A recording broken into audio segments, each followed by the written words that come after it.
All right, welcome everybody. We have guest Jesse Martin on. Since it's your first time, I always have. Well, it's technically your first solo one because I do have that one where we discussed politics. Oh yeah, last year with Lawrence, that whole crazy thing. But Crazy since it's your first solo one, just let everybody know who you are and what you do. yeah. So I'm. Can you hear me all okay on your side? Mm-hmm. Yeah. So I'm Jesse. I've lived in Grand Rapids my whole entire life. I have a lot of different hobbies and different things that I like to do. I've been doing real estate since I was 18 years old, and just jumped right into that after high school. Yeah. What made you want to go into real estate? Yeah. So my dad did it. And he was always my soccer coach in middle school and all that. So I always wanted to do that for my kids too. I think that was the main point of it all. It's just Family business type thing? family business, but then also being there for my kids one day whenever I can be the coach, of Yeah. their soccer team or whatever team it is. Oh, because you have a lot more free time when you do Oh real yeah, estate? yeah. Oh, yeah, that's pretty cool. Has it been more difficult with the housing market these days, or is that just propaganda? Is it really not as bad as they say? I mean, the amount of houses that go over asking is bizarre, I would say. Like probably 10-20% over asking most houses. Over asking? Yeah, over like the like what they're asking for price. It goes over top of that, probably 10% at least. And that's a lot. That's a good amount. I mean, Okay. we're talking about 20-30 grand over asking. Yeah. Oh, is there a reason? Is it just because the more money that's thrown at them, they're like, okay, those are the people that we want to sell to? That, and we just have a really big gap in the market right now where, we have way more people looking for housing than there is houses. So you're getting like 30, 40 offers on one house. So 40 different people that want to buy that one house. And there's not 40 houses. There's Yeah. only maybe 4 or 5. So that's the tricky part. It's just really low inventory. So with every thing, let's say if there's only 5 of a certain shirt that came out and everybody wants that shirt, Yeah. that shirt's going to go for a lot of money. Right. Yeah. Well, what happened to all the houses? Not being built? Well, Grand Rapids is growing a lot. That's right. Is it just a Grand Rapids thing, you think? Not entirely, but Grand Rapids is definitely growing. What we're seeing in Grand Rapids is probably where Austin was 5 years ago. So we're becoming the new Austin. We're not as big as Austin, Yeah, but I the know. numbers wise is what we're seeing, and different businesses are coming to Grand Rapids is what we're seeing. The growth, yeah. Yeah. That's maybe exciting. It's super exciting. Is it? Yeah.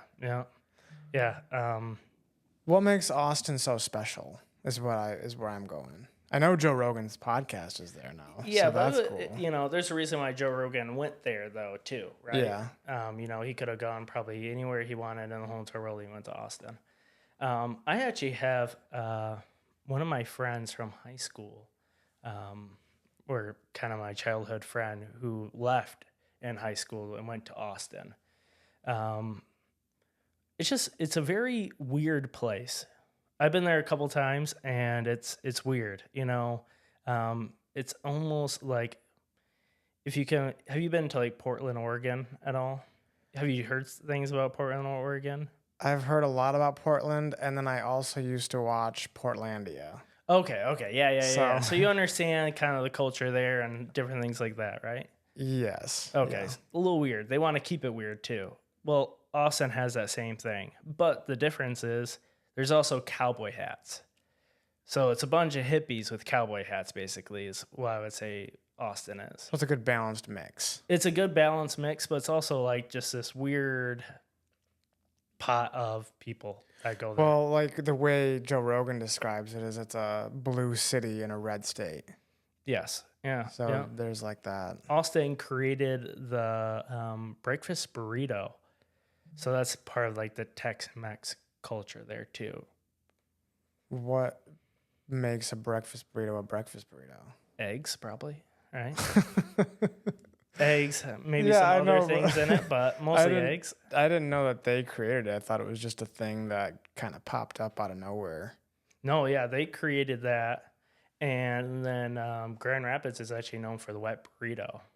Really? Yeah, Grand Rapids created the wet burrito. That's why was it East Beltline place? Beltline bar? Yeah, the Beltline bar. They created the wet burrito. That's why they're kind of a big deal for some people. Oh, okay, that makes sense. Because the people that go there that I know, maybe it's just a generational thing, say that place is terrible. It is. Like I've been there probably twice, and there's a reason why. I love Mexican food. I've only been there twice. That's Yeah, but I bizarre. hear it's not real Mexican food. Oh yeah, I mean, if they created something that's a new Mexican dish, Yeah, it's that's not true. real Mexican food. You know, I still miss Taco Loco. I do too. I have like fond memories there, where like I went to Granville High School, so it was just around the corner, and there's times where I'll be at a high school football game and it'd be so lame. Like everybody there is being just the worst. And I'll be like, I'm just going to leave here and go get tacos. Yeah. So it'd be like 8 o'clock at night. I would just grab a couple friends and we'd go and get tacos and just enjoy the night. And yeah, I mean, that's all you could ask for out of a Mexican restaurant that was made out of a Burger King. Yeah, or something. Yeah. Yeah, I just remember because I didn't start going there until I was hanging out with you guys. Oh yeah. So just a few years ago was the first time I'd ever go there. Do you know why they closed? I do. Yeah. So we actually try to help them find a different spot, like real estate wise. So it was a bad business practice, basically, is what happened. They had a chance to release it or like get a new lease on it because they didn't own the building. They leased it out. Okay. And when they got that new lease, they never basically read that email or did anything about it. When they got a new lease, like they were going to go somewhere else? Yeah, so like commercial leases, at least to my knowledge, as kind of residential, is like they're like 5-year, 10-year leases. Yeah. So they had that building probably for a good 10 years. Didn't think about when the lease was going to have to be renewed. Oh, okay. And they just never renewed it. So then they sold it to a gas station, whoever owned the property. And now they're gone forever. It's gone. Although they're okay. No. So this is really interesting. The people that worked there, they work at this new place that's exactly like it. Really? Yeah. Where is this new place? Byron Center and 56th Street, called like New Mexico. Like the same guys. Wait, is it called Little Mexico? By Manelli's? Yeah. Yeah. Tucked it's back fine. there? Yeah. No. Yep. I didn't know that was them. For lunch, they have that same situation where you can pick everything you'd want on it and basically like a Subway for Mexican food. Yeah. I'll have to check it out. Because that place was bomb. Yeah, it is good. That's like my new Sunday spot, Sunday after church. Are you still going to Res on Sundays? I am. Yeah. I go with my Okay. families. I just sit with them. Gotcha. Yeah, it's been good. It helps that like obviously like my brother-in-law, he is he works there as a pastor. That's right, James. Yeah. Yep. So have some ties there. And I don't know. I think church, a good part of it is community. Yeah. And like I have, my friend or family friends go there. So we'll go there and we'll see like 20 different people that we know. So, I think that's a big part of it too, is just seeing those people again. Yeah. I'm starting to get into a little bit more of the community at the new church that I'm going to, but it's difficult. What church are you going to? I go to a small Baptist one in Byron Center. Okay. Yep, it's on 76 in Byron Center. Okay, yeah. And I don't No, I'd get the numbers wrong. I'd probably say there's only 50 people, but there's way more than 50. It's Okay. probably realistically maybe 200 to 300. Okay. Yeah, so it's small. Like One same size as like youth group back in the day, would you say? Or more than that? youth group back in the day. Like our young adults that we were like co-leaders on. Yeah, maybe a little more than that, but Okay, yeah. yeah, and there's only one service too, Oh, nice. so that's everybody that goes there. Yeah. But the reason why I like going there now is because it's more expository preaching, where like you'll go to a chapter in the Bible and he'll just read that and that'll be the sermon. He doesn't just read it; he goes through it and what it. I know what you mean though. Yeah, Yeah. I like that preaching better too. Yeah. Well, this is so hard to talk about. Whenever I have like quarrels with anything with religion, right? And I mention this to my parents too. They don't understand that part of it. Quarrels. Like, yeah, like if someone does the opposite of that, where they mention like just like a sentence of the Bible, Yeah. and then they have yeah. a whole thing of how it goes into their like political views and da da da da da da da da da da. Yeah. And you're like, did they really mean that by what you said? You know, and I'll mention that to like my parents are like, well, everybody has their own interpretations of it. I'm like, this is true. That can be so, but like, should you be teaching it then? It's true, and also for me, for the most part, I think most verses is like there's one meaning behind it. Mm-hmm.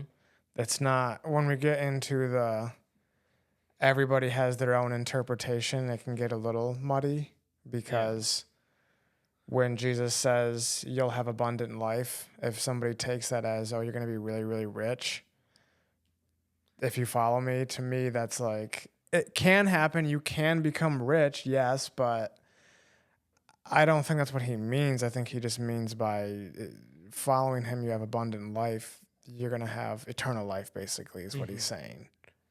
But I think if we get the wrong interpretation, we can go down. Like things that we want as humans. Yeah. The whole hair grow type argument. Kenneth Copeland thing where he's like telling them to put it on there. And it's like, hair grow! If you ever watch the video, there's like one guy who just like looks at the camera and he's just like, why am I here? Yeah. Because he's bald too, right? Yeah. So he's doing it, and then he almost sees himself in the camera, and he's like, "This is dumb." It seems like every time there's like some culty church like that, there's always one person who's just like, "What am I doing here?" Yeah. It's kind of funny. They got invited or something, and they're like, "This is not my jam." But anyway, with my parents too, it's the same thing. Yeah. With the quarrels. Like, I don't think church should really be political. No. Ever. No. Even if it does sometimes align more with our beliefs, I still think that it brings us back to the Roman times when they thought that Jesus was going to come and overthrow the government, and that's not really what he came to do. Yeah, I get that. He's not a government official. Yeah. I do think, that you should, whenever you vote, right, you should be thinking of your morals. Yeah. And definitely that goes with what it says, for me, at least what it says in the Bible is kind of what I see or get my morals from. Yeah. So, yeah, that's the hard part where it's like, I get it. My more issue is like the opposite of that, like how they were teaching at what you were talking about, where then the way that they could interpret it based off of the one verse that they did could be hundreds of different ways. Yeah. And it's just like, it's just a little weird because you're like, okay, if they can do this, then what if they change their mind on what they believe? Maybe I believe in what they believe right now, but what happens if they change their mind? Are they going to then change what these verses mean to them? Yeah. And teach it? Because then we're just basically following their footsteps of what they think is best for every person. Right. Not saying that's what they do, but it's something that could happen. Yeah, I'm sure. I'm bet it happens today. Yeah. Where it can get muddy out there. Yeah. Nice. Take a nice drink. Yeah. What is that? This is Bellevue. It's Aldi brand LaCroix. Okay. I know everybody hates on LaCroix. I get it, but for me, it's just cheap. And it's like nothing, on your body, at least in my mind. Yeah. As far as I know, it's 0 calories and there's not weird chemicals in there. But how do they get the flavor? That's a question. Who knows? Diluted lemon juice, something like that. They just put lemon juice in a bunch of water and mix around and. Or there's always the joke where they put the lemon next to the can because there's no real flavor. No. But it can. I drank LaCroix for a while. I really like the lime one for LaCroix. Lime is good. But you can't go in between LaCroix and pop. You just can't do that. You just have to commit to LaCroix. That's when it tastes best. If you're going from like Sprite then to LaCroix, you're probably going to be like, this LaCroix tastes gross. Yeah, because the pop is so sweet, and then just overly flavored. Yeah, and then when you go to LaCroix, it's pretty much the opposite. Yeah. And so I get that. That's good advice, actually. Yeah. I think the people that hate LaCroix are the ones that are trying to, because it's always people who are trying to quit drinking soda. Yeah. And so they start drinking that. They're like, oh, this is terrible, so I'm going to go have a Coke. And they're like, but I got to quit. So they go back to the LaCroix. Oh, this is terrible. And it's a never-ending cycle. You just have to commit to it and then, like, drink a whole case. And then I bet you're going to buy another case after that and another case and another case. But yeah, just drink one case without going back to the Coke. Yes. Yeah. But Coke is good. Coke is good. I mean, I'm a fat boy at heart, so it's really hard because, like, having Mexican food and then having like one of those glass bottle Cokes, it just feels right. It just feels like that's its place in my mind. Yeah. I'm a fat boy at heart too. It's hard for me to. That's crazy because I didn't know you when I've seen pictures of you beforehand. It's not like you're crazy fat. But I was thick. Yeah, you're a thick boy. Like your neck and head was like the same. Yeah, that's a good way to describe it. So, but like seeing that, but like obviously I didn't meet you like that. So then it's just like, what? You were like that? Yeah. It all started back in when I was 21 was when I started really getting into working out. Okay. But I also worked at Jets. Oh. And Carb land. Yeah. Yeah. And I was working at UPS too. And I was like, I'm going to start working out and I'm going to try to just gain weight. Because I thought that if you worked out, you could eat whatever you want. Because I remember seeing a video of Michael Phelps saying, this is what I eat for breakfast. And it was this huge breakfast. But he's also burning way more calories than the average person. Yeah. Because he's an Olympic swimmer. He has to. Well, yeah. Your genes are part of it too. And That's if you true. have like Olympic genes. Not saying that like every like person that is at that level just has killer genes. They don't have to work as hard as everybody else. Not what I'm saying. But nice covering of the tracks. But yeah, I get it. But like, at the same time, you probably have something in you that's helping you out a little bit. Yeah. So I saw that he was eating that much. So I thought that I could do the same thing basically.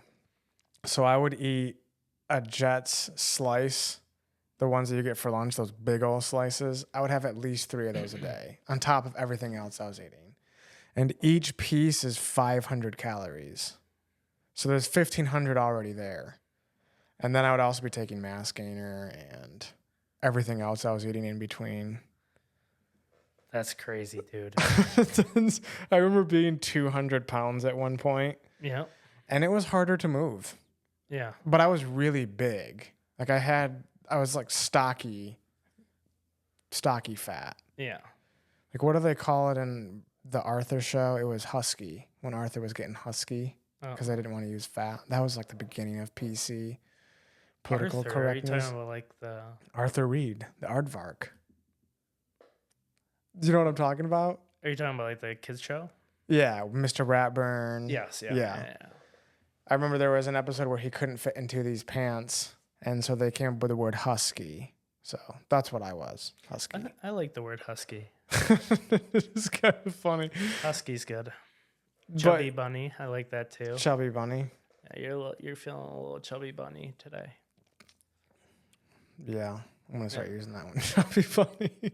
Yeah. Yeah, I was a chubby bunny, chubby husky. You name it. Yeah. But I like good nicknames like that. You know, was it my fiance when she plays like pickleball with me? We go and play pickleball quite a bit now.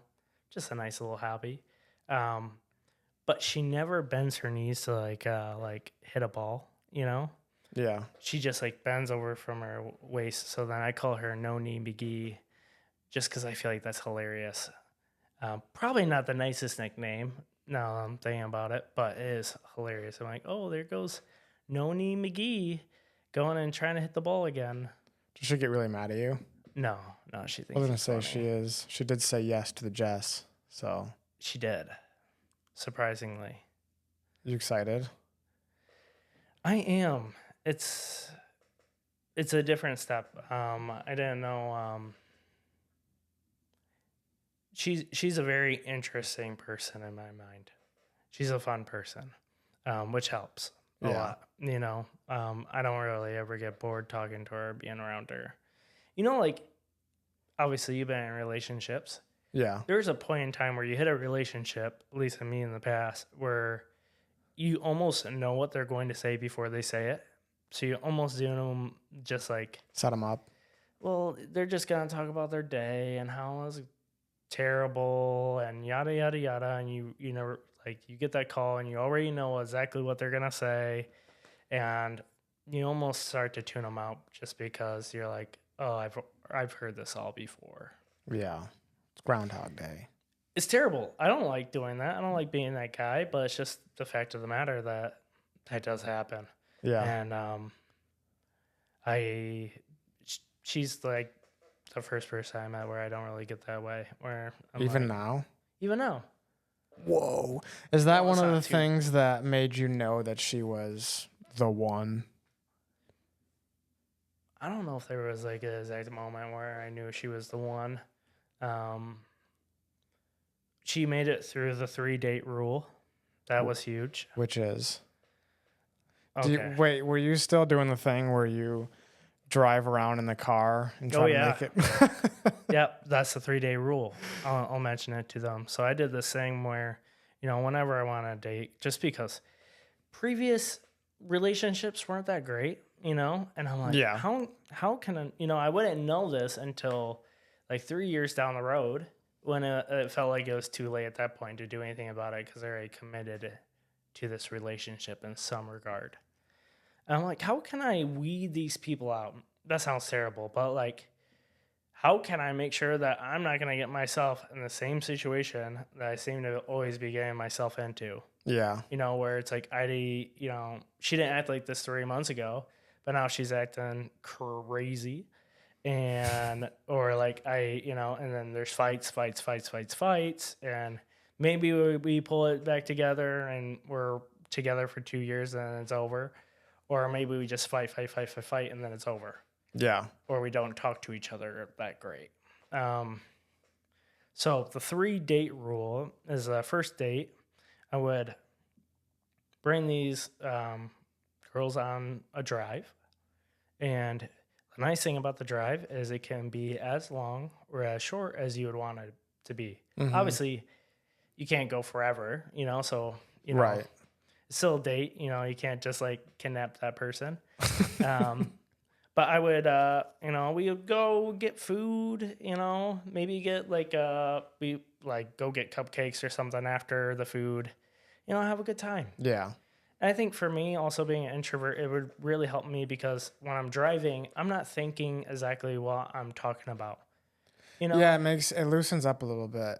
You it can just kind loosens of it up. say, because you're not staring at them, trying to figure out what to say. You're focusing on one thing, so you can kind of just let these little funny things out. That's what Exactly. I've noticed when I pick them up.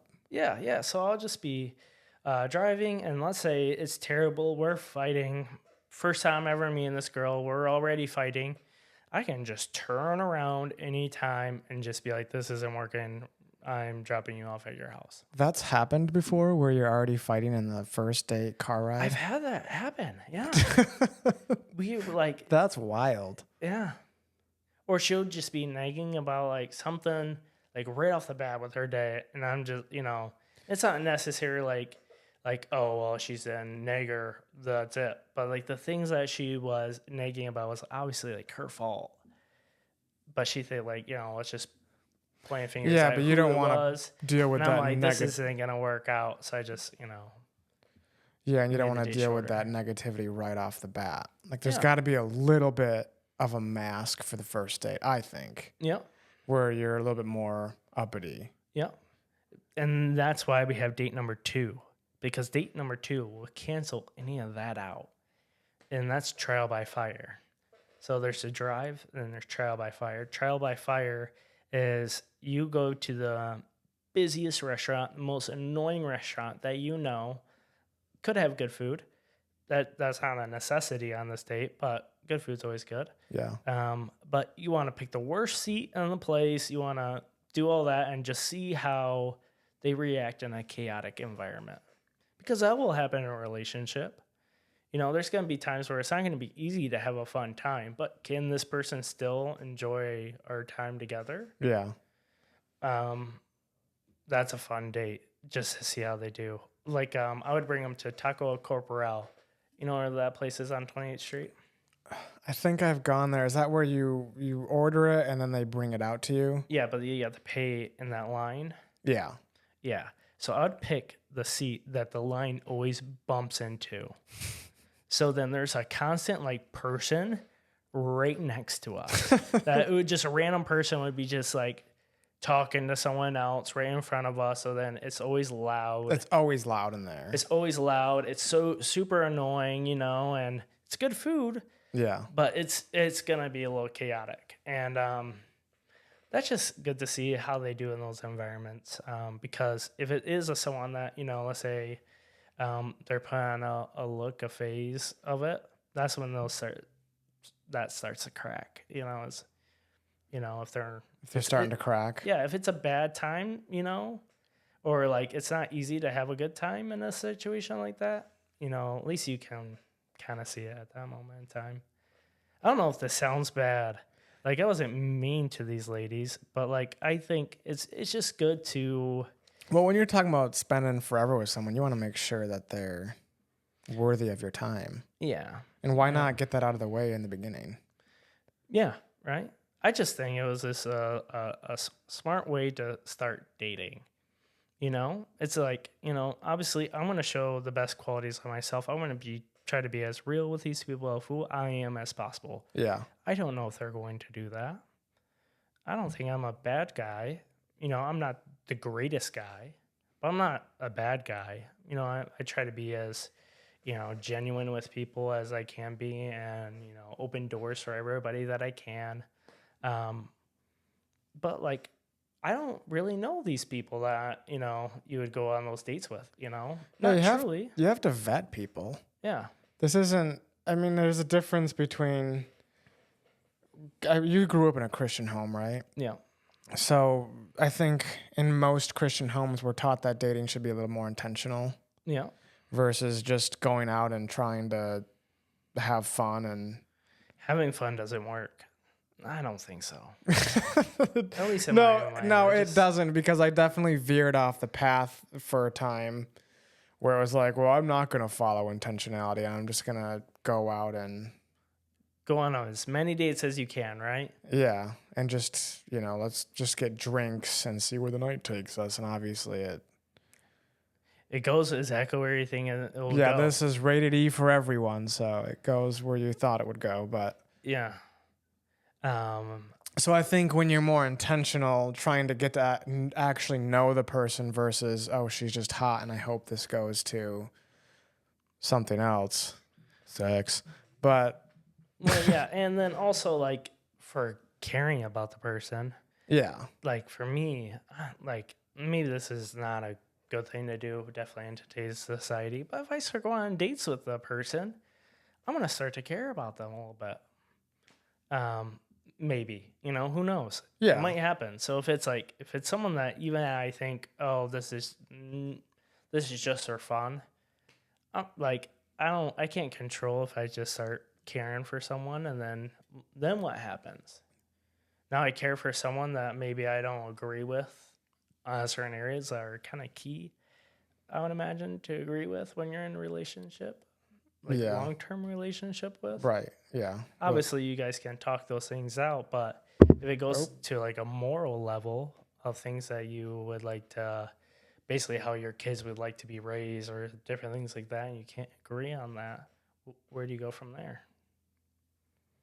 yeah, Yeah. I agree.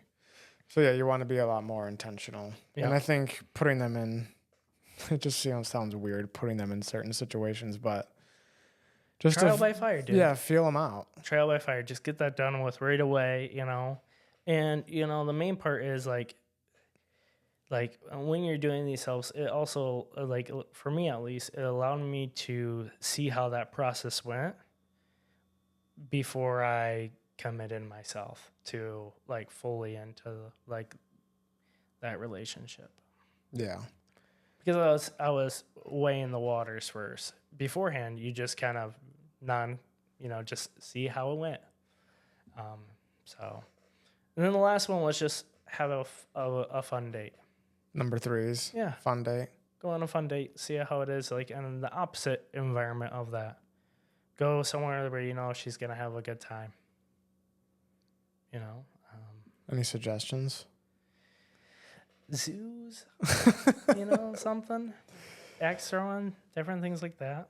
It could be just something that you have as a hobby. The you want to show her. the zoo does sound fun. Yeah. But back to pickleball, that seems to have blown up. It It's has. everywhere. I think Grand Rapids is like number. It's like in the top 10 for like most like active sport, like most like people playing it. I wonder why. Is it because it's a little bit easier? Because it's not as hard as tennis. No, it's not as hard as tennis, but it's fun. It is fun. Yeah. I mean, I just didn't think everybody else was going to think, oh, this is super fun.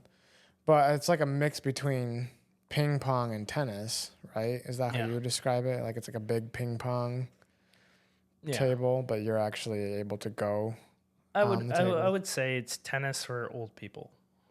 Yeah. Yeah. It's funny because in Byron Center now, when I hear it, because I can hear it from where I work at the park, it sounds like horses. Like, because there's so many people playing at the same time, it just sounds like their hooves on the ground. And then like hitting the ball, it makes that weird popping noise. Yeah. At least maybe it's the angle or something and the echo that makes it sound like that. It might not sound like that everywhere. Yeah. But I always think I'm like, man, what is going on over there? Oh yeah, it's pickleball. Yeah. We should play sometime. I'm going tonight. Oh, is that is that the 6:30 thing? No, I had to show a house at 6:30. It's a really cool house. I did the open house there. It's like a mid-century house, so it was like built in like 1954. Was that the one that you just had a video on? Yes, yeah. I'm showing that one again. It was owned by the same person since it was built, right? Yeah. So the whole house is like stepping into like the 1950s. Nothing has changed. Like nothing. They still have like a table record player, with the built-in speakers and all that. Like they really did nothing to the house. Like carpet on the walls. Really? Yeah. Is that a good look or is it gross? It's kind of cool. It's weird. Like you can't do that nowadays because it would just never work for the house. Yeah. But for that age of a house, you could tell that like based off of the style of the house, it worked. And they took good care of it too. They took good care of it, but the lady died who owned the house. So, like over time, you can see that, you know, certain things started being let go of. You know, Yeah. she just couldn't take care of it. And then not exact address, but what town is it located in? It's in Granville. Ooh, nice. Yeah, it's like 5 minutes away from here. So, yeah, it's pretty sweet. Yeah, and it's on a pond too, so kind of cool. It's definitely different. I did the open house there, and there was like over like 200 people that showed up for it. This is the busiest open house I ever did. So the first 15 minutes, there was probably closer to 50 people inside that house. And I was texting people, being like, "I need backup. I can't do this by myself because I'm in charge of those 50 people. You know, I'm supposed to be doing certain things during the open house. Yeah. It was chaos. Yeah. Does it come with furniture? No. Most houses don't. Yeah, I know. I just didn't know if, Yeah. since the lady passed away, I didn't know if there was just like going to be furniture left in there. I kind of hope that like they have no idea what they're going to do with their record player. I'd be kind of interested in that. Does it still work? I would imagine so. There's still records in it. Ooh. Yeah. There's like there was like hymns records. It's like old hymns. Wait, you say record table. Is that the thing that you like flip through and then it just plays them like they had at restaurants? Or No, I'm talking about like that plays vinyls. okay. Yeah. Oh, so you can just, it's one of those ones you just take it directly off and put another one on? Yes, yeah. But it's a okay. whole table because of like the year of the house, you know. It's not like it could be what it is today, which is like a suitcase. Oh, yeah. Back then, everything had to be huge. It had to be huge. So Yeah. it's like, it's a table. It's like this size. That'd be funny if they had an old computer in there. Oh, yeah. That was just, remember how they used to have to be huge? Well, at that house, actually, they have a spot for a TV, and it's like, it goes back like 2 yards because of like how big the back would have had to be for it. I wonder if they still sell TVs like that. I don't know. Can you imagine if they still work, you know? You can just like completely dedicate yourself to like the 1970s. That's right, because everything is HDMI now. And those ones used to be like the yellow, red, and white plug-in. I forgot what each one was, but there was video, and was it 2 of them were audio? Yeah. Yeah, that's crazy. Yeah. Red and white were, the red was right, white was left, and then yellow was the visual. Yeah. I remember when I'd play old GameCube or PlayStation, that's what it was. Yeah. GameCube. That was my childhood, dude. Like Tony Hawk, different things like that. My game was always 1080 Avalanche, which was a snowboarding game only for GameCube. Did they have the like Mario characters in that game? Not the one that I played. I don't know if there was a remastered one where they did that. There was at least a snowboarding game that had like where Mario would be on a snowboard. Dude, that was a game. I remember that, playing that when I was a kid. That was a good time. Mario Kart Double Dash was one of the best Mario Karts in my opinion. Mario Golf was on that system too. That was a good one. Golf and video games never did it for me. I love them. Well, you also play golf in real life and I don't, so maybe that has something to do with it. Maybe, yeah. But I could just never get in. Wii Golf, couldn't get into it. Yeah. But the best GameCube game was Sonic Adventure 2. I never got into the Sonic games. I didn't either, but this game was different. Yeah. It was one of those ones that was just like... I feel like the MVP of my childhood was probably Redbox, though. Redbox, when they had video games and movies that you could rent out. This is like pre-Netflix. Well, Netflix was around, but it was like they'd mail you DVDs. Yeah, I remember when Netflix would mail your DVDs. Yeah, so it was like before that. Well, not before that part, but before they started streaming it. Redbox would do games too. That was the jam. You could rent out a game for a week, play it when you're a kid, beat it, and return it. Could you beat him in a week? I had a lot of free time on my hands as a kid. Yeah.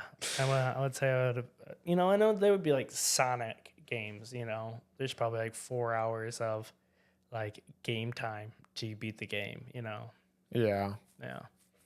Can you imagine if Netflix did video games today? Just you on the streaming thing, you just get it and you can play it. They kind of do. Do they? I haven't Yeah. had Netflix in a while, so I don't know what it's got going on. So Netflix has like apps where you can like play like mobile games on it. Yeah. And then they also have like different shows where you can pick out like how it goes. So you choose how the story goes. So there's like a Bears Grylls one. It's called like You versus the Wild. And you pick like there's like he either goes like across this river or he like through the water or he like swings across a vine across the river. Okay. And you get to make that decision and one will go terribly wrong and he like dies, right? And then the other one he'll like survive. And it's obviously like acted out. But So he's got to act out every scene, different scene. Yeah. That is hilarious. It's actually kind of fun. It's super cheesy, but yeah. I feel like that'd be part of the appeal. Yeah. If they tried to make it cool, I think it would ruin it. But I bet they'd purposely kind of make it a little bit more cheesy, just because I don't know. It just adds a little bit more of a humorous aspect to it. Yeah, and they'd be like dropping vaccines off of to this village in the middle of nowhere, and that's what you're doing. How you're going there. It's like you were just in a helicopter. Why didn't the helicopter go 3 more miles this way where the village is and just drop them all for you? Plot armor, Yeah. They got to add stuff for the plot. Yeah, I guess so, but that's where my mind goes at least. Well, you can't do that with your mind, otherwise you're going to ruin every movie.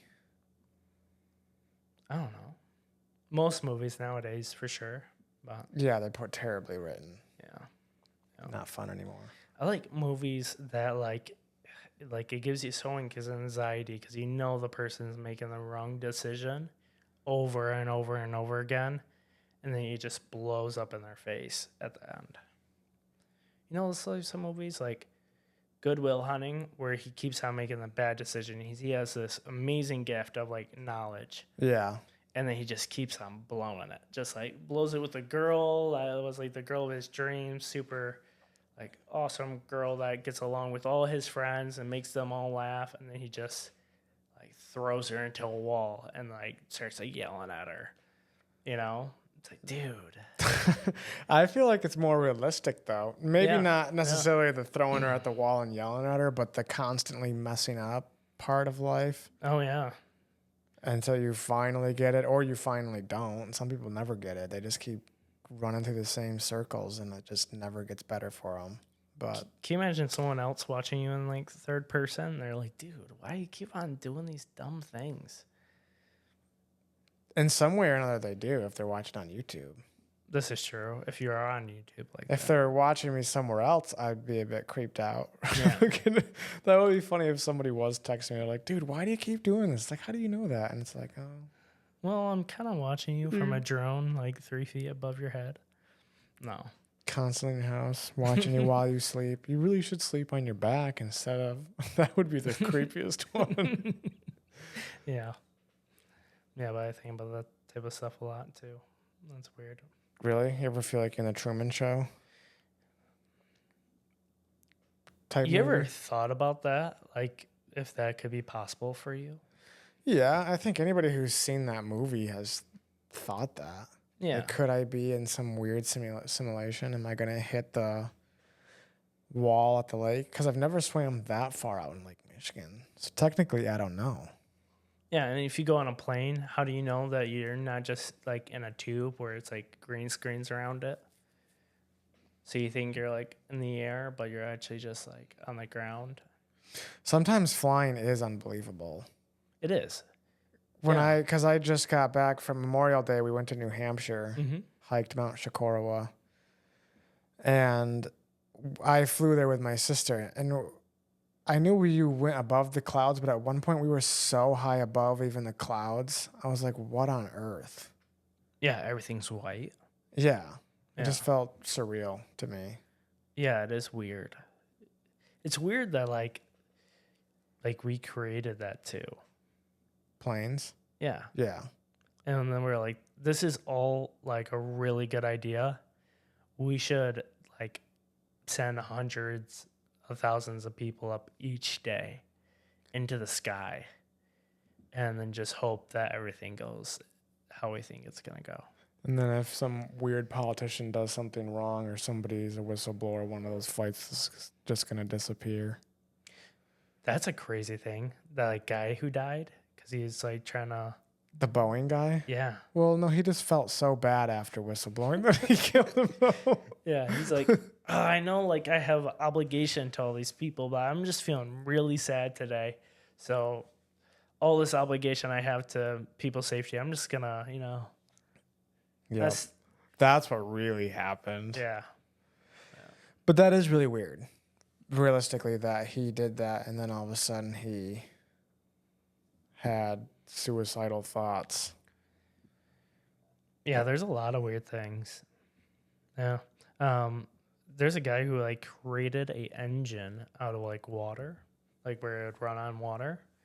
And then he like said like his last words were, "They poisoned me." And then he died. And then everybody's like, "Oh, that was super weird. Well, I guess we'll just keep on using these gas engines." That is crazy. It's weird that money is just that powerful Yeah. to some people, because if we started using water for engines, the petroleum industry They're done. is done. Yeah. Yeah. And a lot of money is going elsewhere too for Yeah. all those people. What do you think about like the whole electric cars thing? What do I think about it? As in, like, do I want it to happen or Yeah. no?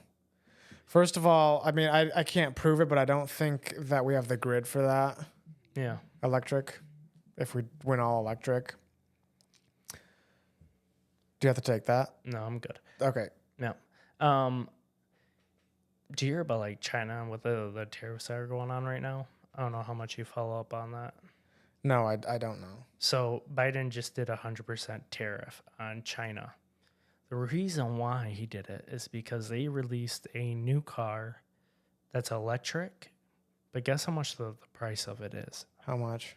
$9,000 brand new. Of course, he put one on for that. So like, I think I saw it. he It's had pretty to. cool. He had to, because if he didn't, Ford, Tesla, all these companies, American-made companies, are all gone. Like, well, all those in a companies year. have been screwing us over anyway, so. Yeah, but they'd be gone. And the Yeah. thing is because they have all the minerals there in China that they're mining, which we don't mine here in America. They're mining those there, so all their cars, they don't have to pay any taxes on those, like mining there. So that's a different part, because all those different minerals that they need, they already have them. So that's why they're able to make cars so cheap there. Well, I wish I could have one. For $9,000, a brand new car, I would do it. Yeah, which I mean, a brand new car here, right? $30,000, Yeah. like minimum. Yeah. Even with that tariff, 100%, what would that make it? 18? Yeah. Because it would double it technically, right? Yeah. Yeah. That's still not terrible. No, that's pretty dang good. The only thing I have against electric motors is first of all, right now it takes a long time for them to charge. I don't understand why they don't have it where they have like a system where it's like a gas station, right? Yeah. And they have it where it just pops out the battery, but you can only do that with a certain key that's at those stations. Pops out the battery, puts in a new one, bam, you're back on the road. And then, or even the ones that are being used, just charges those ones while they're sitting in there. Yeah. Yeah. Like you get a special key when you get an electric car. Yeah. And then that's a good idea. Well, there's like a way that you could charge at home, but if you're like on a trip, there's spots for you to stop at that would just pop in a new battery for you. Yeah. And it's just like a service that you would have to pay for. Or have solar panels. Well, then the car would look lame. It would look lame. Yeah. Or really cool. It just matters on how they could form those panels. Yeah. And it's boxy. If you could have enough for them to power it up, because I feel like you'd need quite a bit to keep it running. Yeah. The other problem is are they as strong as gas engines right now? They have more torque. Do they? Yeah. Okay. That's why they can go to like 0 to 100 most times faster than. Because the Teslas can do that, right? Yeah. Yeah. And then it just doesn't sound the same. That's one thing. My biggest thing is like manual cars, like your stick shift that you used to have. Those are gone already. Like Porsche they already like said this is our last stick shift car. That really stinks because I just like them because they're fun. They are fun. Yeah. So like horses, those are gone, right? Yeah. Like horses used to be everywhere. They're gone. Manual cars are gone. Automatic cars are next. They're going to be gone. And then it's just going to be a car that drives you around. It'll be really great for most people. But it's not going to be fun. No, and I don't know if I would trust a car to drive me around. No. I know that people get in accidents too, but technology fails because it is made by imperfect people. Mm-hmm. There's things in there that can mess up. I was just driving the work van the other day, and I bumped into something because normally when you're backing up, it beeps if you're even 10 feet away from something. No. But if there's dust on the sensor or something, it's not beeping, so I'm just backing up because I thought I was good. Yeah. And then all of a sudden it's like, and I'm like, wait, what happened? And then, well, I like show houses like in the like northern part of Michigan, and there'll be like areas where it says that there's a street there, but then like let's say there's erosion that happened. It's like a dirt road, and the road has just gone off into the lake nearby. I've seen that happen. really? Yeah. That's crazy. So would it just do the Michael thing. Scott you into Michael the water? Scott. Like, would that actually happen? It probably could happen. I guess like if it has cameras and it sees it, it could just stop you. But like I don't know if I would want that. Yeah, I just don't like having something else being in control. Yeah. Just like I do get a little bit of anxiety getting on a plane because it's like I'm not piloting it. My life is in someone else's hands. And even though planes are generally safe, it's still that it's not me flying the plane. Obviously, I don't have a license, so it doesn't. That guy's going to be better anyway. But I'm just saying it's like not me controlling it, so it kind of freaks me out a little bit. Yeah. How far north do you go to sell houses? I go like up to an hour and a half away from Grand Rapids. Nice. Yeah. So you don't make it quite to Traverse City? No, I don't make it to Traverse City, but I've shown like houses by like Ludington before. Ooh. Yeah. Like Reed City. That's a nice area. Reed City is right off 131 too, isn't it? Mm-hmm. Yep. Yeah, so that makes it nice. Yeah. Or like Kalamazoo, Muskegon, those areas too. Muskegon's terrible. Yeah, it is. Yeah. The state park is really nice. It is, but I just don't think it's recovered from like 2007. Like the crash. The housing crash, was that what it was? Yeah. It just hasn't recovered. Neither has Detroit. Yeah. You can buy a house in Muskegon for like $65,000 and it would be like a decent house. Yeah, but is it worth it? I mean, it matters. Obviously, like if your family's around there and you have a good paying job, sure. But like, I don't know. I go to Muskegon and I get sad. Maybe like, I guess I don't know. It is a bit. It is pretty run down. Yeah, a lot of it. Yeah.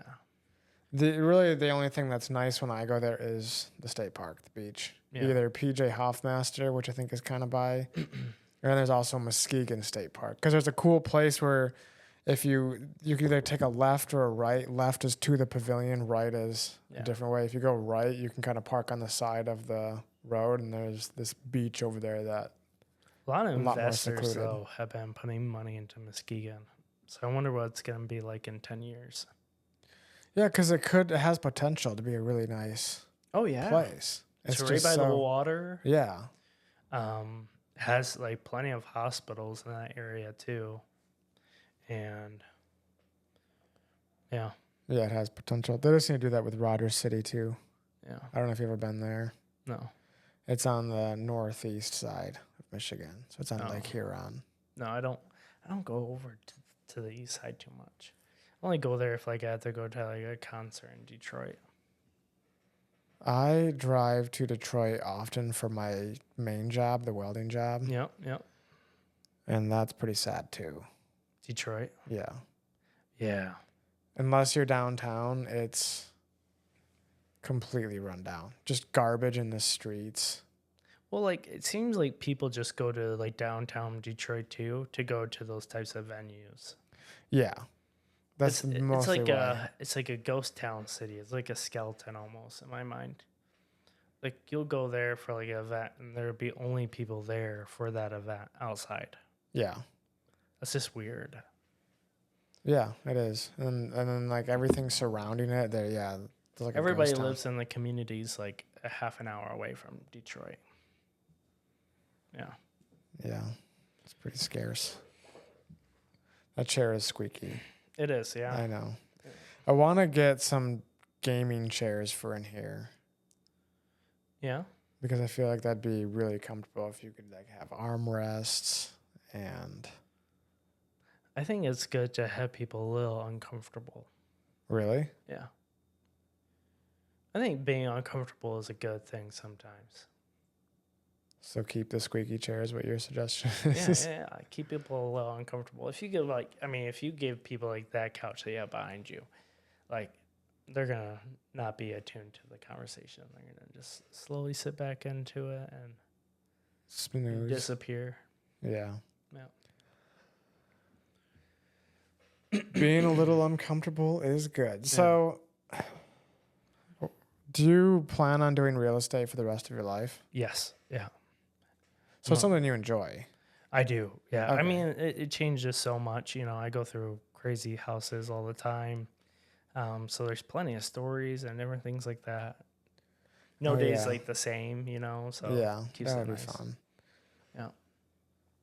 Yeah, it keeps it nice for that reason. And then I get to have other hobbies too. Like I write poems. I like to go mountain biking and just do other things. You know. That's something. How is do you still write poems? I on do. Your Instagram? No. I stopped that. I stopped that because a lot of my poems are fairly dark. I don't know. I feel kind of bad for having those public. Yeah. You know what I mean? Yeah, yes and no, but I mean they're not. Maybe I haven't experienced the ones that you're talking about that are really dark, but I don't think they'd be so dark that it's like bothering people. And if they don't want to see it, they can just. This is true, but I don't know. Maybe I'm a little bit into my own head. I just wrote a poem, right? And it's about, like the French went into Russia, right? Yeah. And most of them died from the winter. Uh-huh. I wrote a poem as a soldier in those times, and it's called Outlast. And it's basically him trying to outlast the next person because they were eating each other. Yeah, maybe stay off the internet. Yeah, so they were eating each other. So yeah, wait, in your poem or in reality? In real life, they were eating each other. Okay. And in my poem, I wrote it based off of. Yeah, so it's based off a true. Yeah, so it's like they were waiting for the other person to die, so then they could eat that person, to stay alive. Yeah. So the poem is called Outlast because they're trying to outlast the next person, who is bound to die before them.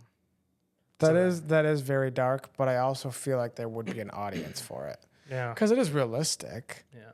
If you were coming up with that out of your head, I would be I mean, I did. I mean, a I little wrote concerned. Yeah, you did, but you also got the idea. it. Yeah. I'm saying if you came up with that idea on your own, I would. Yeah. That would be concerning. A Well, that's the little thing. bit. Like, but people wouldn't know that like that was history. That's true, and Stephen So King is still out there, so you would, or Stephen King, whatever, however you say his name. He writes all those crazy, scary, whacked out books. yeah, Nobody ever questions him. I think they do. He was on cocaine when he did it. Most of those books. Yeah, but he's not.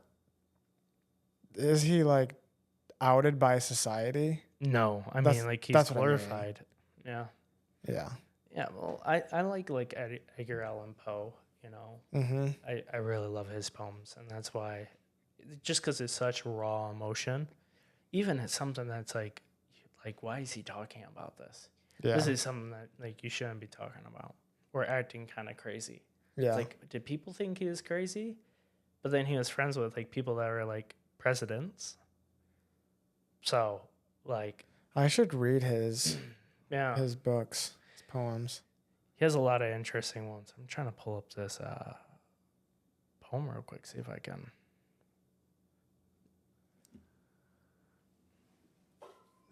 I think Pull up, the Raven is in this. Oh, look at that! I went right to it. Nevermore. Yeah. I love that poem a lot. There's a part that he says, dream dreams that no man should be dreaming or something like that. Yeah. It's just like the insanity with it. Some people are like, man, his poems are so dark, it's crazy. But also, you can use this. That's the Raven. Yeah. Yeah, let me see if I can find.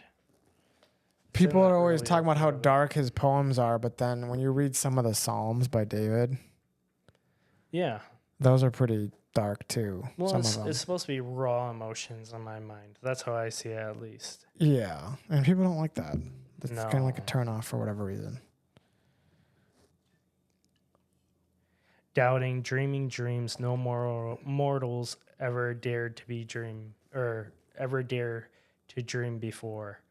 I don't know. That's just such a like interesting thing. Yeah, What got me into poetry is when I was a kid, right? yeah, Like in elementary, I thought I was stupid, right? yeah. You can just leave that there. It's yeah. fine. I thought I was stupid. So I would go on to the internet and look up quotes of people, famous people, different poems, different things like that. So then I could memorize what they said to then sound smart. I feel like it's a good idea though. Yeah, Smart idea. It was a smart idea. Yeah. And I was just like, gosh, yeah. Because I felt like I sounded stupid. So I was like, all right, well. Did you? Like before the quoting, did you? I mean, I was in like special education classes. So like for like math, I had a really tough time with math growing up. Yeah. Yeah. So there was a reason, I felt like, I wasn't just being like on myself, like you're stupid Right. with no proof of it. Like I had pretty good proof that I was stupid. So, yeah. So yeah, that's something that I worked on. And just memorize poems, different parts of movies, different speeches from like presidents, different things like that. Just trying to sound smarter. Yeah. And then how did that bring you to writing your own poems? Well, with that, I was reading a lot of poems and memorizing things.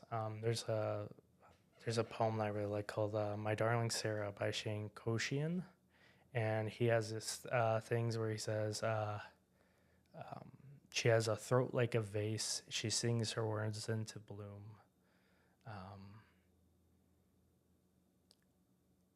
She strums my heart into tune." With eyes of recycled and blue, and every once in a while I'll catch her staring. And it's interesting because he's talking about him or her trying to make him a new thing, try to fix him in a way. Yeah. And that's what the recycled and blue is, But yeah, there's like a lot of cool things like that, where you can kind of see what they're trying to say. Yeah. It's kind of like, little hidden meanings. Yeah, they are interesting because they're usually a little bit shorter. Some of them are long. The Raven is a bit longer, but I just started reading Walt Whitman. Yeah. If you know who that is, he's like an American poet from the mid 1850s. Yeah. That's what I've been trying to copy is like older poems. Use different language in a way. Let me read this one. If I was able to outlast the rest like mold on spoiled fruit, I'm cautious that death will catch me too.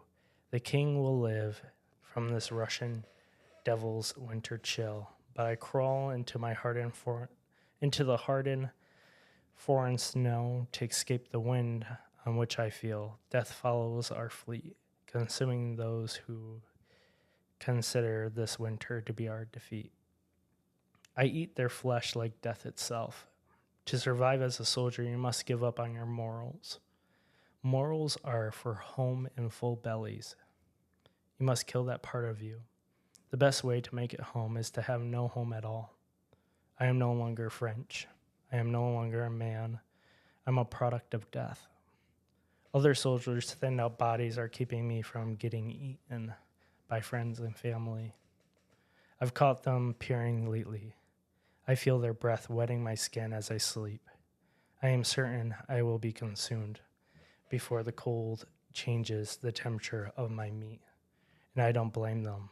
These men are no longer my brothers. Familiar church bells ring through the tire brigade of our reduced forces. The king who left long ago, hoping to soften the blow of the tragedy that kept their sons from coming home. My heart beats, but I also was left abandoned in that snow. Like blackened flesh that engulfs the edges of my limbs, I have amputated the parts of me that believed in God. The parts of me that hoped for a better day, to outlast the parade of death that consumes the warmth you thought you knew. You must lose what you thought you already lost. You had to come back to the home you used to know and crave the cruel snow that you left, wondering for the rest of your rotting life, what the heck was I able to outlast the rest? Or how the heck I could outlast the rest. And that was you wrote that? Yeah, I wrote that. Wow, that's really good. Well written. Yeah. Outlast the mold. I liked that part. Yeah. I like the you have to give up on your morals. Yep. Morals are for home and full bellies. It's just such an interesting thing of like when you're hungry, at least when I'm hungry, I get hangry. Yeah, right? I'm a different person. I don't like who I am when I'm hungry, So it's just like, what will you do when you get into that state? Like, who knows until you're in it? Yeah. Yeah, what made you want to take that story and write a poem about it? I watched the movie Napoleon. Short answer to that.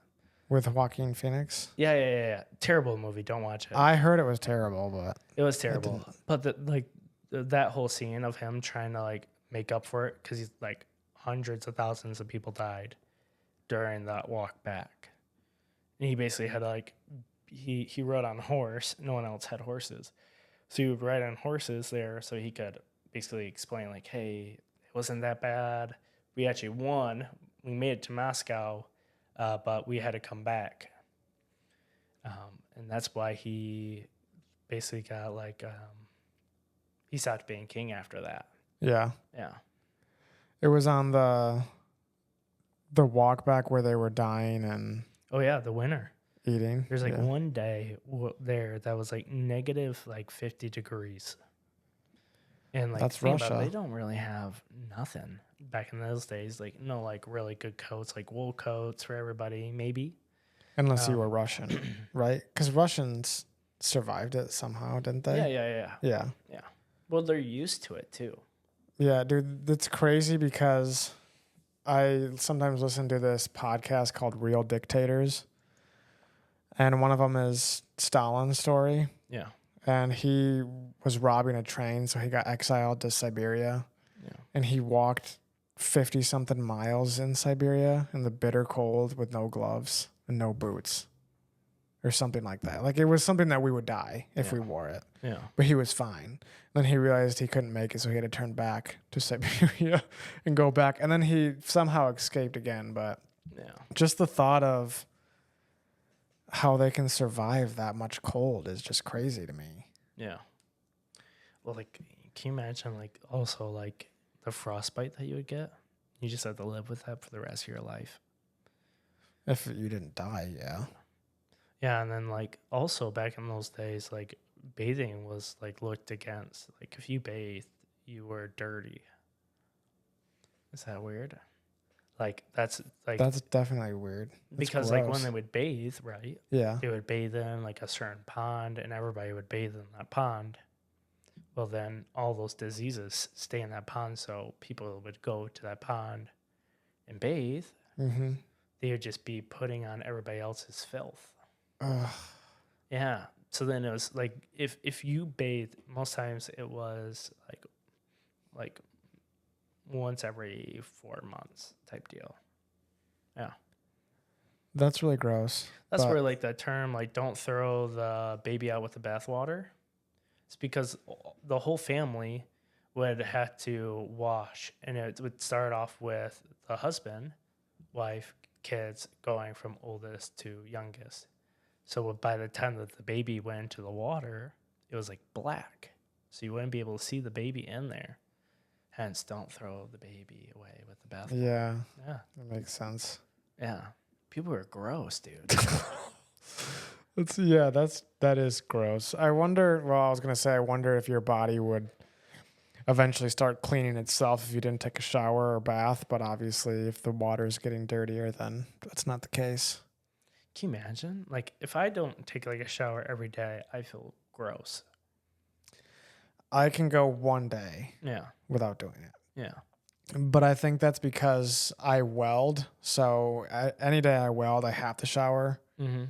So if there's a day where I don't weld, it's like that's a clean day for me. Yeah. For me. Yeah.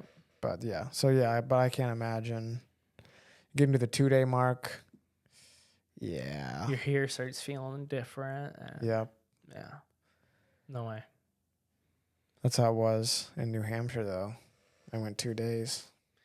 I guess like on vacations, it's. But there was also a hot tub, so I kind of considered that a little bit of a. I would say so, right? Yeah. Yeah. It's kind of gross thinking of a hot tub that way, but. But we were in that situation, and it was with my entire family. Oh. So it was four out of my 5 siblings went with this, and then there was four kids of their kids total that went, and then my mom and dad. So there's a lot of us. So I wasn't gonna wait in line to take a shower too much. I sold a house in your parents' neighborhood last week. Really? Yeah. Yeah. So I was like telling them, like, oh, I know the people that live right over there. They're really nice. Yeah. Was it on the same street too? It's on the street, like, so your parents' house, right? The street, and then there's like the backyards of those 2 people, and there's another street. Yeah. So it's on that other street. Gotcha. It's like a dead end road. Yeah. Oh, yep. Nice. Yeah. Was it a new couple with a small child? No. Because that's all that moves into Byron Center is new couples, pretty much. I mean, they're probably married for like 2 years, so newer, but they don't have a kid. Eli just got a house. He did? Yeah.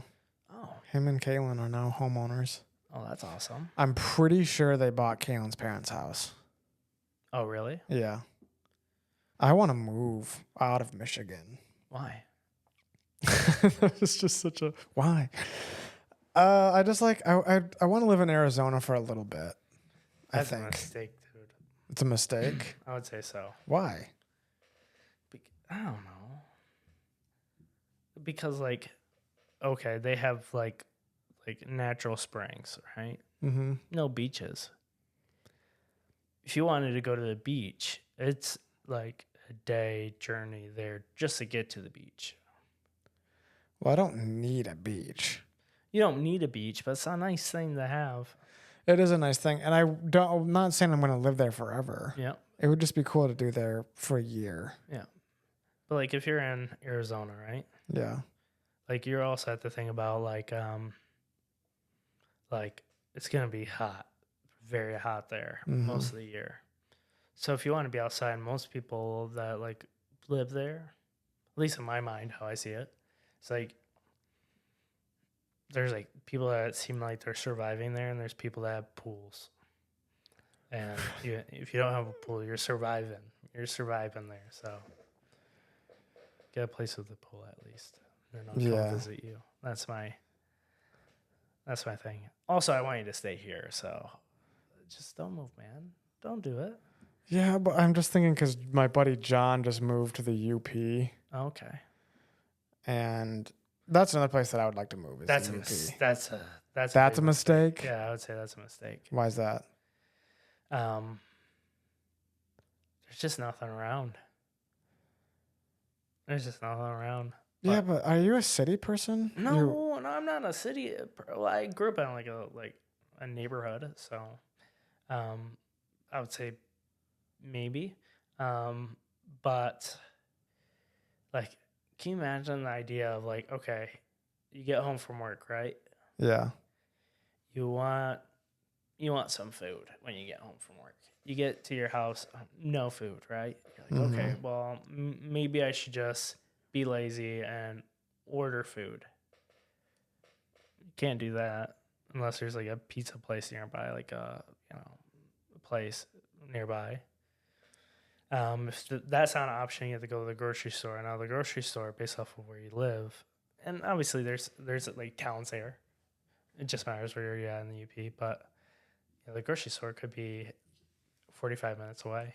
I said UP, not Alaska. No, this is the UP though. I know. It's not that bad, like, though. I know realtors that are there, and they have to cover the whole UP just to like make an income. Oh. Because there's just not a ton of houses.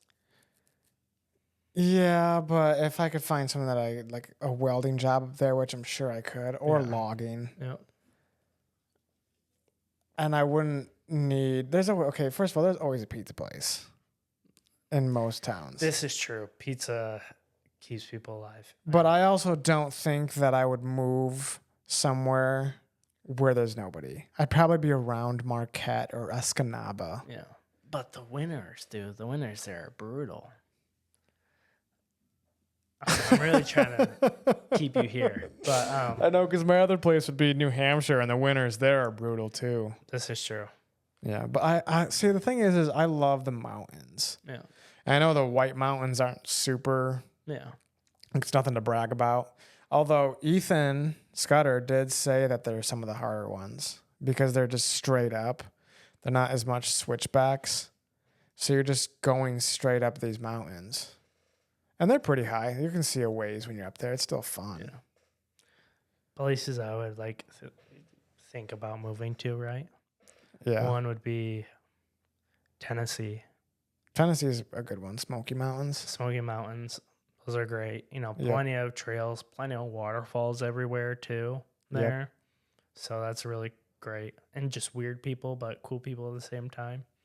Good mix. Unless you get to Appalachia weird, but yeah, continue. Maine's beautiful. Dude, when we were visiting, like UP is like, it's like a sliver of Maine. It's like the Olive Garden of Maine, dude. When we were on this New Hampshire trip, since I flew with my sister, we had more time because we flew into Boston and drove. And we went to Kittery, Maine. Okay. Badger Island, and had lobster there. I'll never forget it. Gotta go to Acadia. I want to go there too. That national park. It's really cool. There's a hike called Beehive. And there, it's like same as New Hampshire when it comes to mountains. And there's like ladders, like steel ladders that had to be like nailed into the actual mountain. And that's how you hike there. Like that hike is just you literally climbing a ladder, going up like a edge. So cool. And then there's old sailboats everywhere, old lobster boats on like a whole bay there. So you're watching the sunset because it's on that side of, Well, it's on the east side of the state, isn't it? Yeah, I guess so. So yeah, you have that, but then you still get like nice golden skies during those. Yeah, moments. It's really that's cool. true. You don't necessarily. It doesn't necessarily need to be over the water for it to be Yeah, a good sunset. I guess you're right. Yeah, it is on the east side. But you'd have the sunrise. That's lame. Is it? I don't know. I've never seen one on the ocean. It might be cool. Yeah, I know, but you have to wake up so early. Well, I'm an early morning riser. It's way easier to stay up, later than wake up earlier. I love waking up early. I've been trying to wake up. I've been waking up at the same time every day ever since I started this job, and I've been trying to switch it up to 6 a.m. How have you been doing with the weight loss thing, exercising? Bad. I did good for like a week, but then I got sick, and this is my week after I was sick. Sickness has always killed me too. But Yeah, like my sinuses were just filled, so then I had a terrible headache. Yep. I'd get super dizzy, and also I could like barely hear anybody. So that was just a killer. So I didn't work out last week, which I also felt bad. I don't know. When I work out, I feel like a different person. And I don't know if I like that person necessarily, but it's definitely different. How so? I don't know. I get more anxious about things, and I get a little bit more irritated, like irritable on certain things. I do too. I think it's the raise in testosterone. I think so. I'm not as much anxious, but the irritable. Yeah. But then for me, it's like I just have to go and lift more Yeah. and push myself to get rid of that aggression, because I've realized that I naturally have a lot of aggression, especially nowadays, I think, because I'm not like chubby bunny. Yeah. So I think when you burn that fat, your testosterone does raise a little bit. That's bro science. I don't know if that's real. Yeah. But lately, there has that aggression, so it's like I have to go and work out even more to get rid of it. Yeah. It's kind of weird. But yeah, I feel that. But Lawrence and I have been walking on Saturday mornings, if you ever want to come with us.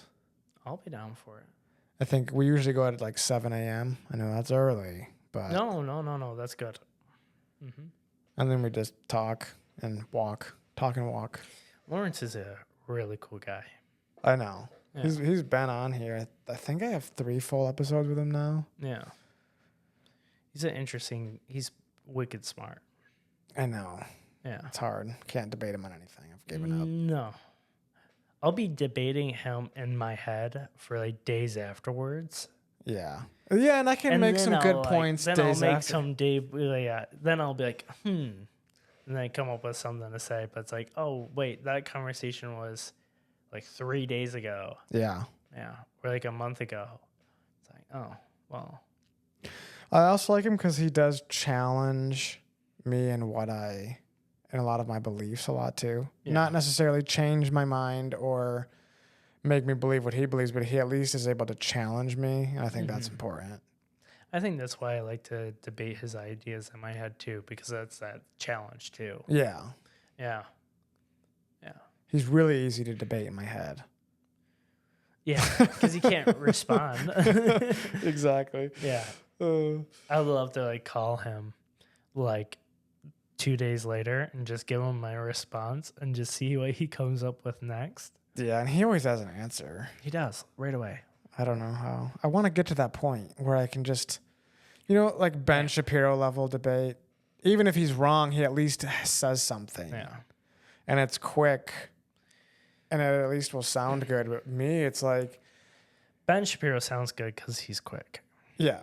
Right. It's such a fast, confident answer. Yeah. But then sometimes you really start to listen to him and it's like, I don't know if he's right. Well, listen to him like on 0.5 I've done speed. You told me. Sounds drunk. He sounds drunk. Yeah, it's funny. And like even the words he uses, you're like, oh, all right. Well, yeah. it's a weird way to explain it.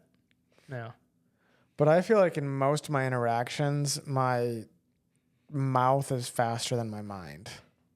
I want to do the opposite, where my mind is quicker. Where you can actually think and then say something, but it takes me forever to think of anything to say. Yeah. I want to be quick-witted. Yeah. I think it's just practice, you know. Yeah. The more you talk about a certain subject. Yeah. He's been doing debate for a long time, so. And podcasting has helped. Yeah. I've noticed I'm way better at conversations, even with random people at like a boardwalk subs place or whatever. Like I'll sit there and talk and actually be able to have a conversation rather than just like, how's your day? Good. You? Good. And then have it be done. I can actually carry on a conversation. So here's not to change the subject, but I'm going to change the subject a little bit. I've been telling my friends, you know, now that I'm engaged, I said, hey guys, definitely the ones that have been playing around, you know, playing the game when it comes to the dating game. Yeah. I'm like, hey guys, it's time to get serious here, because if you want to like raise kids together, gotta get on it. Gotta start making that moves. Is that a bad thing to say, would you say? And does that sell them on it? I don't know. It's just a fun thing for me to say. It's like, dude, our kids need to be friends. So get moving on it. I don't think it's necessarily a bad thing. Yeah. To say, especially because I just don't think that dating around is really a good thing. No. Just for mental health. Yeah. I say it more of a silly thing, but it's kind of. Well, I figured you were like joking around with it. Yeah. So yeah, especially if it's a joke, I don't think it's necessarily a bad thing. Yeah. Yep. I think it can be a little bit humorous. Might make them think a little bit. Might be something they laugh at during the time, but then say when they're at home, they think about it. Maybe he's right. I don't care about that. I just like to poke at people. I love playing devil's advocate too a lot of times. Like if I'm mad about something, I want to debate someone on any topic. It doesn't matter what point I have to take on the issue. I feel like I could kind of argue both sides on whatever issue. Yeah. Yeah. It's always a good thing to be. Yeah. Like I'll tell like Lydia, I'm like, all right, just pick any debate. Let's talk it over. And like we'll have ones where it'll be like really be really fun. It's kind of like it's like South versus North, Civil War. Who was right? That's a card. Like that's a hard one to like Argue debate. for the South. Well, Is that where you? I'm not saying I'm with them or without them. I'm just saying, like, trying to debate each side, even if you don't care about it. Yeah. Yeah. What side do you usually take? What side do I normally take in that debate? Yeah. Well, I let Lydia always pick first in those types of instances. I like it. It's a fun game for me, but I don't know if she likes it. But well, I say if it is that debate where I am the South, I say, well, first thing, I don't agree with the whole slavery side of it, but the state rights part, I get that. I get why you'd fight over that. They were fighting for state rights. Yeah. Like each state to have its individual rights to make their own laws. Don't we have that now or no? Partly, but we have a lot of the federal government that makes big decisions for each state. Like for instance, like medical wise, is because of John F. Kennedy. He didn't like how his sister was treated. Yeah. She had a lobotomy done. Yep, they were just talking about that on. Yeah. So he didn't like how that was done, so he switched over to, for it to be a federally done issue. Yeah. You know, not on a state level, but a federal issue. And basically, that's what they wanted to do with slavery. That's why. Because they didn't want it to be a state's choice like it was before then. That's why there was the North and the South, is because the kind of the north side of the country was all in agreement that it was morally wrong. Yeah. And they wanted the whole country to make that decision then. And the only way they could do that is by making it a federal thing. So I don't agree with that part. But the idea of everything being more on the state level, Yeah. I agree with. Yeah. But I think that's just for me because I think smaller government is a better government in my mind. Yeah. Yeah. For a lot of reasons. Yeah. Just more checks and balances. Yep. Yeah. Yeah. Yeah. And and like how like people act in Boston is different from how people act in California. It's a different culture. Yeah. It's like we can't treat those people the same. You know, these people never have winters. These people, like, it's gray there every day. Boston? You know? Yeah. Yeah. Yeah, it's gray. They have terrible winters. They're all angry. They're all angry, but they're like, you know, they're together. Like Boston Strong is a thing and all that. Like they're together. They're a unit because they have to survive through it. But I think New treat 'em the England same. in general is kind of like that. Yeah. Because, I mean, when I was in Maine, it's like the waitresses were a little bit rude where we were. Yeah. And then the people, just the F word is every other word for them. Yeah. But it's normal for them. Yeah. But yeah, it's all like stick together. And where they're at, it's not technically rude. It's just who they are. It's more of like a brotherly love type thing. Yeah. Yeah. They love each other, but they're going to be mean to each other at the same time. It's like the opposite of California because I feel like in there, or some people, not everybody, but some people, it will be a situation where maybe they're nice to you, but then maybe they have bad intentions in the end, or they might be a different person when you're not around. Yeah. Yeah. It's true. Yeah. So I'd rather have someone be mean to me, like to my face, but then care about me. Behind your back. Yeah. That's the way to be. Anyway, I got to go to the bathroom and you have to. I got to go on an appointment. So Yeah. we can just wrap this up. So, yeah, it's a perfect time to end it. Thanks, everyone, for listening and have a blessed week. See ya. Bye. Oh, sweet, dude.